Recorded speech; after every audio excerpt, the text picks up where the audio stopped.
আদিবাসী সংস্কৃতিকে জনসমক্ষে তুলে ধরার লক্ষ্যে জয় জোহর মেলার আয়োজন।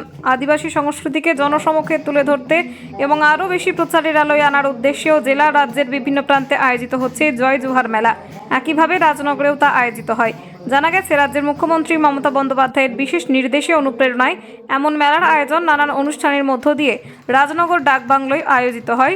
জয় জোহর মেলার অনুষ্ঠান মঞ্চে হাজির ছিলেন সিউড়ি বিধানসভা কেন্দ্রের বিধায়ক বিকাশ রায়চৌধুরী, রাজনগর সমষ্টি উন্নয়ন আধিকারিক সুভাষিস চক্রবর্তী, রাজনগর পঞ্চায়েত সমিতির পূর্ত কর্মাধ্যক্ষ সুকুমার সাধু সহ অন্যান্য অতিথি ও সুধীজনেরা। বর্ণাঢ্য শোভাযাত্রা বের হয় এদিন। আদিবাসী নৃত্য, সঙ্গীত, প্রাসঙ্গিক বক্তব্যে আদিবাসী সংস্কৃতির বিভিন্ন দিক তুলে ধরা হয় জয় জোহর মেলার অনুষ্ঠান ও কর্মসূচির মাধ্যমে। এমন প্রয়াসকে সাধুবাদ জানান অনেকে। তারা পান এবং তারা বেশি বেশি করে আরও সমাজের উন্নয়নে তারা সামিল হোক, এই আশা রাখি।